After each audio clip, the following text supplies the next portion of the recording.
So we got great news here coming out in October for the real estate market here in the Greater Toronto area. And we got great news, 44% increase in sales transaction. That's a huge number. Great news. Real estate's starting to pick up. And we did predict this. We were mentioning this last month in our real estate market update in September. And there's major factors why. And the key one is the rate of Bank of Canada cutting interest rates down by 0.5. Huge news, great news to hear for the real estate market here in the Greater Toronto area. So there we have it. The stats are out for October of the real estate game. We're going to break these numbers down for everyone here, basically what going on in Toronto, outward to the Halton region from Burlington, Oakville, Milton, and also into the Peel region of Mississauga. We'll break these numbers down for you shortly. Well, those are the key major factors that we're seeing. Why we have such a surge in October in the market by raising by 44% increase for sales transaction. And the reason number one was the rate cut by 0.5 basis point. It's made it affordable for buyers and it's encouraged them to come back into the market. The reason is a lot of buyers are sitting on the sidelines or sitting on the fence, and I think they pushed back into the market and moved away from the sideline to get into the market. And that's why we've seen a big surge of buyers jumping in. We've seen a bit of bidding wars out there, nothing major, maybe one or two, three offers for homes and nothing as before. So don't get all stressed out on that, I'd say to people. But those are main key thing about these buyers jumping in. And there was a big inventory from last month, that's shrinking down, but expect sales to rise. We do expect it. Inventory will decrease. We know that.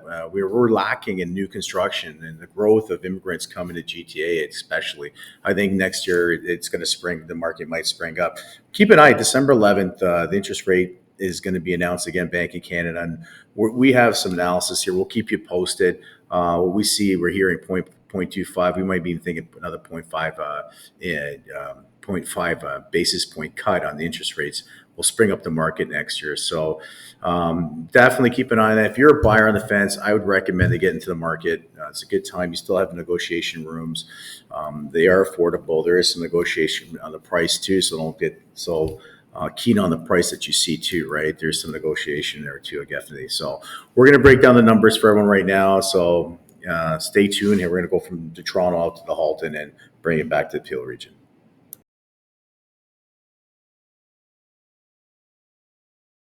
All right, everyone. Just want to point out 27% sellers market. I want that number out there everyone sees. So we're not in the sellers market yet. It's a 100% sellers market. It's 27%. So just want to point that out. We're not there yet. We're more of a neutral market that I see. Greater Toronto stat here. Just want to bring that. We mentioned 44.3% in new listings from last year to this year. We're over to 15,000 as opposed to just in the 14,000 new listings in the Greater Toronto area. Sales activity, we mentioned this earlier, 44% increase from year over year. That's a huge number. You can see from 4,600 from last year to well over 6,600 this year in 2024.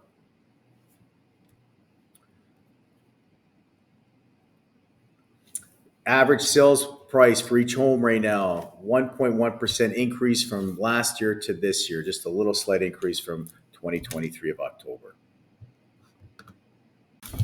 All right, detached homes, we see a big increase, 46% increase in sales transaction from last year, and we see a slight increase too at 1.2% in pricing for detached home from year over year in the Greater Toronto area. Semis, increase in sales transaction, 44% from 2023, an increase to 2024, and we see a slight increase in price by 0.7% increase in price. A little bit $8,000 for semi-detaches in the Greater Toronto area. Townhomes, another increase, 56% sales transaction from last year of an increase, and a little bit of dip of 1.1% in sales from a $10,000 decrease from last year. The condo market in the Greater Toronto area, here we go. Boom, 33% increase, big number. That's a big increase for the condos. And also there's a little slight dip, 2% in pricing. So it's gone a little over the 700,000 range from last year.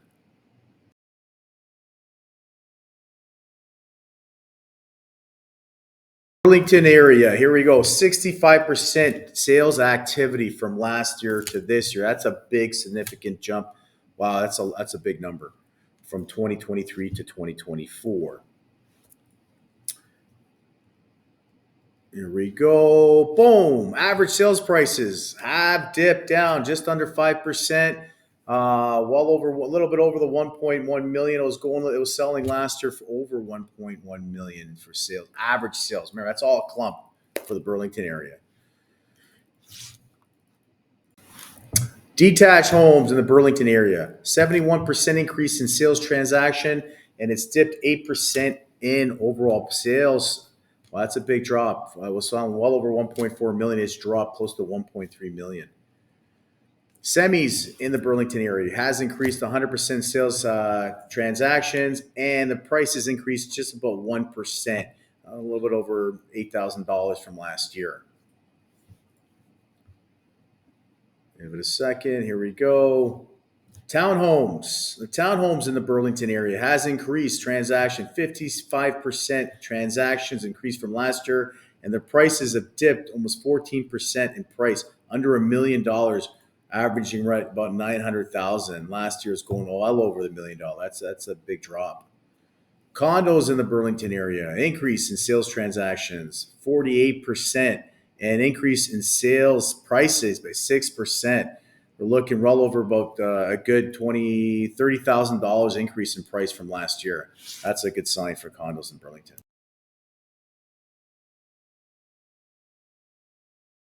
The Oakville neighborhood, here we go. Big increase sales activity, above 73% increase from last year. That's a big number in the Oakville neighborhood from 2023.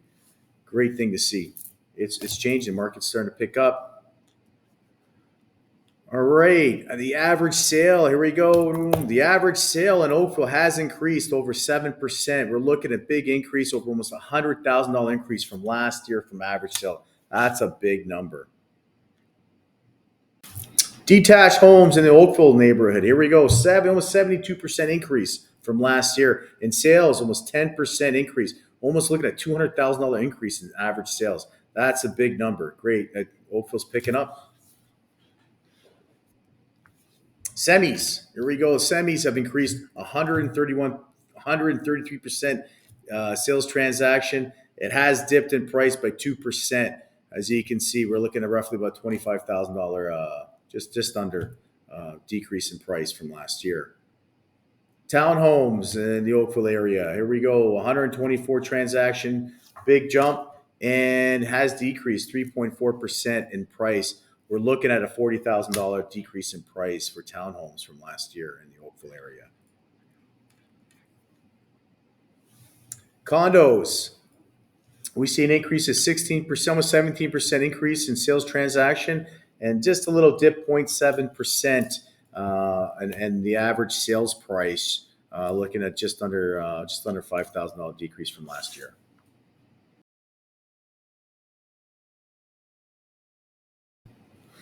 We're in the Milton area. Sales activity, almost 54% transactions has increased from last year. That's a big jump from last year in the Milton neighborhood.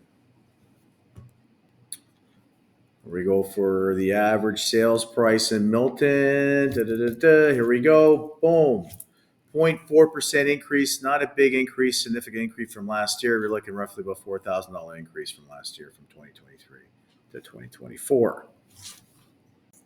Okay, the Milton area, detached homes highlighted. 97% sales transaction increase, big number from last year, but we see a decrease in price, 3.4%, well over, a little bit over $1.3 million range. It was well over 1.3 last year. Semis, transaction, 41% increase, sales transactions, and we see a slight decrease in price by 0.5%, not a $4,000, $5,000 decrease from last year. Townhomes in the Milton area, increase of 14% in sales transactions, and we see a 1.1% dip in price, a little over $900,000 range. It was just a bit over $9,000 last year. Condo market in Milton. Here we go. The highlights: 78%, almost 79% increase in transactions. We do see a slight decrease in price, 3% from last year. We're looking at a $20,000 decrease from last year in price.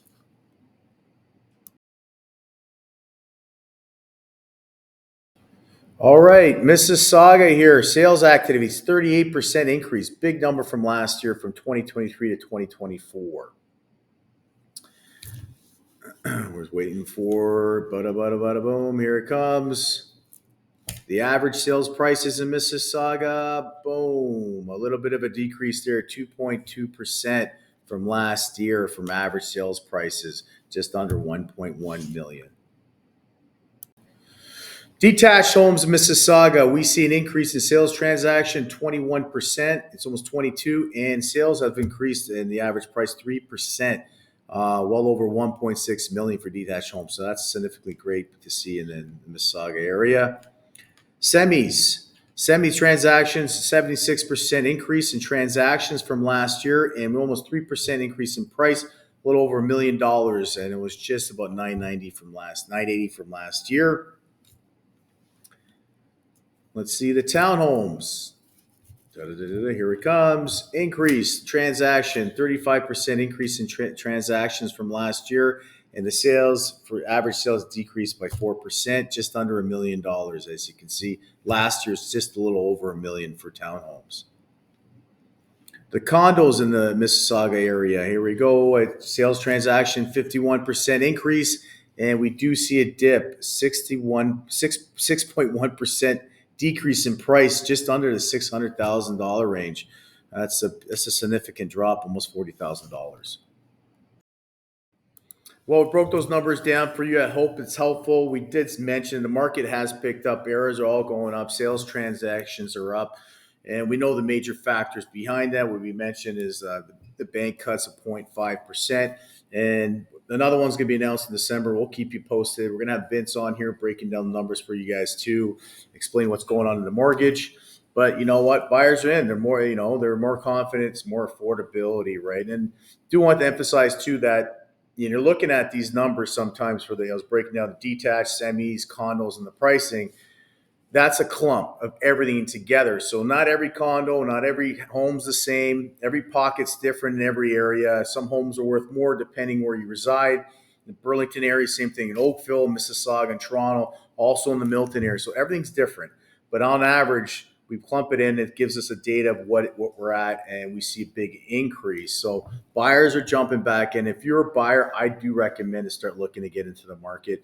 It's heating up. If the rates keep going down, we're predicting it's going to keep going down, and I think the spring market is going to spring even more. So something to keep an eye on. I do want to bring this out here. I do get approached a lot. People do ask me, even all my clients and stuff, and people do call friends, colleagues, and they start to ask, how's the market? And there's really three types of market out there in real estate. I just want to break that down. The first market is a seller's market, which we've seen go by, where it's a spring, homes are on the market, is not a big demand. There's so many buyers, and we start seeing bidding wars, what everyone saw. That's a seller's market. The second market is a buyer's market, and that's when we have an influx of inventory, a lot of homes on the market not moving, and not a lot of buyers, and then buyers can negotiate, break down the price. That is a buyer's market. And right now we have a balanced market, which I think we're in right now, a balanced market, which is a neutral market. It's a healthy market, right? Where, homes are selling, they're selling, not lasting long on the market, and buyers are having in some, negotiation, and they're able to put some conditions in, which is great and which is healthy. So just wanted to bring that up to anybody. So I want to break that. There's three types of market in real estate, and I hope it helps us. So we're gonna have Vince on here shortly, and we're gonna walk through a bunch of stuff and help you out and inform it. Hey, comment below if you have any things you want to ask, comment, and please subscribe below. Hit the subscribe button so you don't miss any market updates. So Vince is coming on shortly. We got Vince in here, Mr. Vincenzo, going to break us down what's new, what's going on with the mortgage. We have our level 2 mortgage agent. That's correct. That's it. I got that down pack. He's going to walk you through what's happening, what we see forecasting going forward. So I'll leave it to you, Vince. Thank you, Yuri. All right, guys, Vince here. It is coming to December very soon, and there are a lot of changes happening in December. Like Yuri's already mentioned a couple of times, December 11th is going to be a significant rate drop expectation. We're expecting between a quarter to a 0.5% rate drop. Right now, the rates are low 4%, mid 4%, depending on your file, insured or conventional. With the rate drop on December 11th, we could be looking at anywhere from high 3% to even low 4% rates, which is great for the market. The government is that their goal is to rate drop the rates to reinvigorate the market, bring people back into the real estate market. The next big change happening is on December 15th. I'm sure you are sick of hearing me talk about it, but it's a huge change, and I just want to quickly go over it. So on December 15th, there's going to be changes to the qualifying and the limits to insured mortgages. So the first one we're going to go over is the $1 million cap. Currently, if you would like to buy a property that's $1 million or over, you have to put down 20%. Come December 15th, that 1 million cap becomes 1.5 million. So if you want to make a purchase at 1.499, you qualify for the minimum down payment, which is 5% of the first 500,000 and 10% of the remaining 500,000 to purchase price. The next big change happening is for qualifying. Currently, if you are an insured mortgage, means your down payment is less than 20%, then you are only allowed a 25-year amortization. With the changes happening on the 15th, that 25-year becomes 30 years. Now, why is that beneficial and how does that help you? First of all, it reduces the monthly payments on your mortgage. And second, it actually helps you qualify for a little bit more, giving you a little bit more borrowing power to help get that property that you're looking for. So remember, guys, December 11th, we're expecting a good rate, a big rate drop, and December 15th are the big changes to the mortgage industry. Another thing I wanted to talk about with you guys is this article that's been floating around from Bank of Canada, came out this week. A lot of my clients also sent me this article to raise some questions about what Caroline Rogers was talking about. For those of you that don't know, she is the Bank of Canada's senior deputy governor. And in this article, she makes a couple of valid points, but I also want to point out something that she mentioned as well. Her second statement, and I agree with it, is that we, I guess the government of Canada, Bank of Canada, need to resist the temptation to solve the housing affordability challenge by tinkering too much with the mortgage market. My interpretation of that is lowering the rate so much can only help the market so much. How else are we going to fix the market? We have to increase stock. Alberta right now is the leading province in newly built homes, and they are still very far from matching their population growth. And that's Alberta. Now think about Ontario. Ontario is probably last place right now in building homes. And with a continued population growth, it's going to be very hard for us to meet the housing challenges that we currently face today. She also mentions that leading too much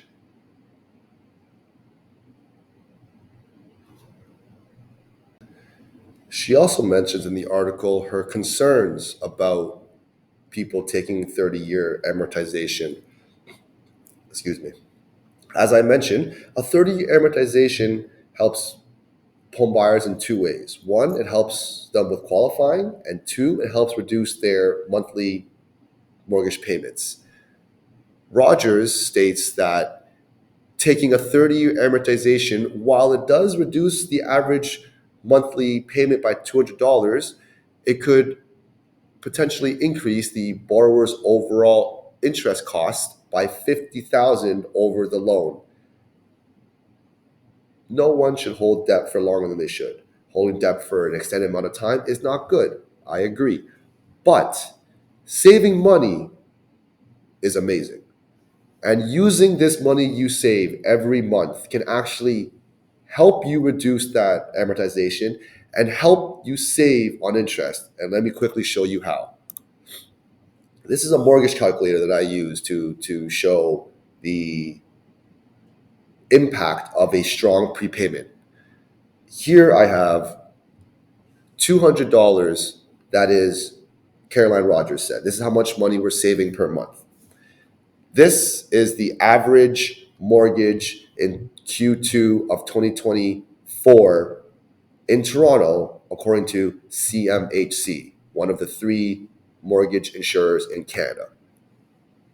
According to my calculator and the statement from Caroline Rogers, taking that $200 I save per month and putting it back into a prepayment every month can actually reduce my amortization by 4 years and 2 months. So that my total overall amortization is actually 26 years and 10 months. Is that right? Or 25 years and 10 months. Somewhere around there. It's a lot closer to 25-year amortization. And on top of that, you're saving $73,000 of interest. That's a lot of money being saved.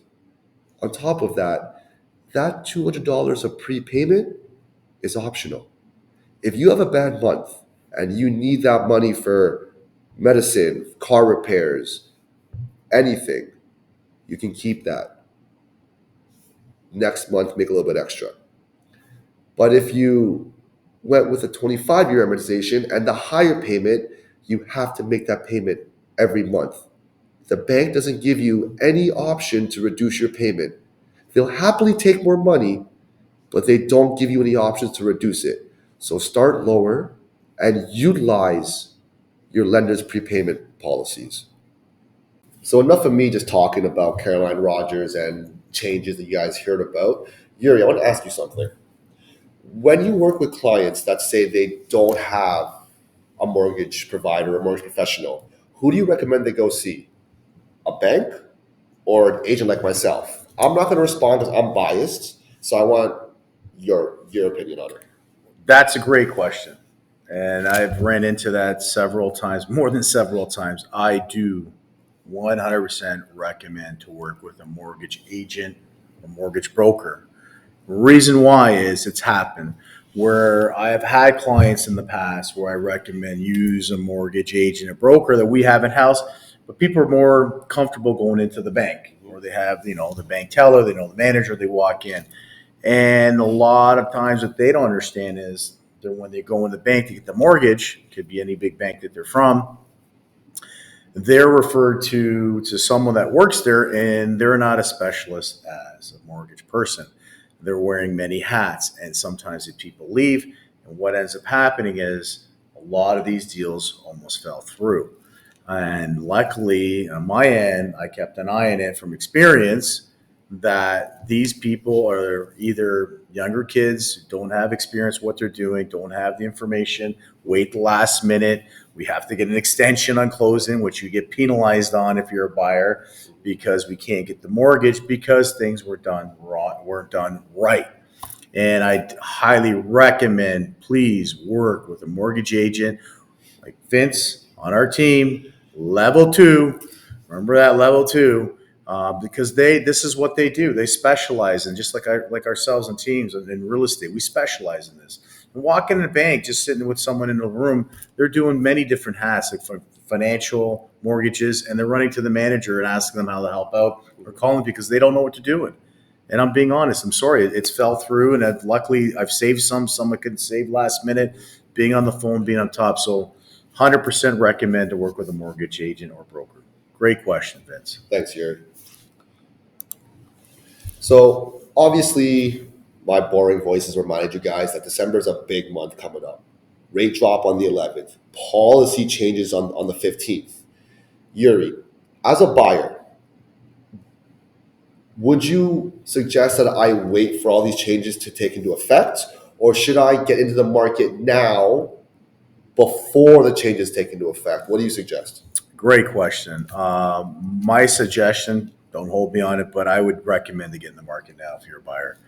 I don't know how long we're seeing rates drop. I've already seen a few. We were in the market with that. A lot of buyers jumped in. They flooded out of the gate. So a lot of those are gone now. And with the rates going down, we know, the prices will go up. Will you have a lot of negotiation room? I don't think so. I think right now buyers still have that negotiation room with the prices, putting in conditions and financing and home inspection. So I wouldn't wait. I think it's a great time. The longer you wait, rates go down. And what we'll see is houses will start going up, right? And we've been seeing there was a big impact from last month that now has shrunk, right? So now, do you think all these changes are going to tip the people that are sort of on the fence into the buying phase, and they're going to flood the market in 2025? Or do you think people are going to slowly trickle in? Where do you see? What do you think? Well, it's a great question. You have both. You have some people that we saw the floodgates open up. They're waiting on the sideline with the first cut, and they jumped in, so they're gone. What I see is the ones sitting back, still waiting on the train, keep passing it by. They might miss out. Honestly, them sitting long on the sideline, I think they're just not gonna. I think the rates are going to be dropped, and the market's starting to spring. It's springing up. We're starting to see it starting to move. Even the numbers are showing how much transactions have happened. So they sitting on the sideline. I don't think it's going to help them out in the long run. Well, Vince, that's a great question. I have a question for you. Being a mortgage agent, should buyers start talking to you, as I was saying, they should get in the market to start getting that rolling so they know where they stand and making purchasing power and where they're at the market? It's always important to figure out what your budget is or what you can afford before buying, right? Taking a look at things are now, if the closing date or if you're going to buy later, I can obviously adjust your application with the changes that are going to happen, right? Another thing about working with me, that if we get an approval before a rate drop, we can request a float down. That means that we're approved at this rate, but the rate was lower. So I'm going to fight for my client to get the better rate. And all banks are going to agree with that because that's their new rate. So Yuri, just answer your question. Yes, give me a call. Let's talk about your numbers. The most important thing is being within budget. We don't want to get you stretched out. I don't want you to be in a bidding war position where you overextend and you got to call me back and say, I need more, I need this, right? I can obviously make it work for you, but it's within your budget, right? And it's really hard for me to work with your budget in a small window. So let's work together, work early so we can hit your goals. Go. So my last question to you, Yuri, is I'm seeing a lot of properties sit for a long time. Why is that? Rates have dropped, things are getting better. Why is that? Great question. And there could be multiple reasons why. And number one reason is whoever you're working with, agents, team, whatever it is, if your house is sitting in the market, and it's a great question, we've seen some, and number one reason is it's the price. It's overpriced. And if you've been, like I mentioned reducing the price. If you're having a price reduction many times, it gives a black eye to your home, and the buyers think there's something wrong with it. So that was the market, and the marketing was it market properly. Like in our case, we sit down, we talk about pricing. Pricing is key. We walk you through a plan and explain exactly what we're going to do every week for your home to get it on the market. And I think it's not marketed well, it's not priced well, and it's been sitting way too long in the market, and it's given it a black eye. Okay, makes sense. Well, everyone, thank you for tuning in here, and we're doing this every month, Real Estate Update, Vincent and myself. If you have any questions, comment below. We'll answer them for you, and please hit the button. Subscribe to our channel here, and we'll keep you updated all the time. You won't miss what's going on in the real estate market. Thanks once again for tuning in. I'm Vincent, myself, Bekavac team here. All the best. Have a good one. Thanks, guys. Cheers. Until next time.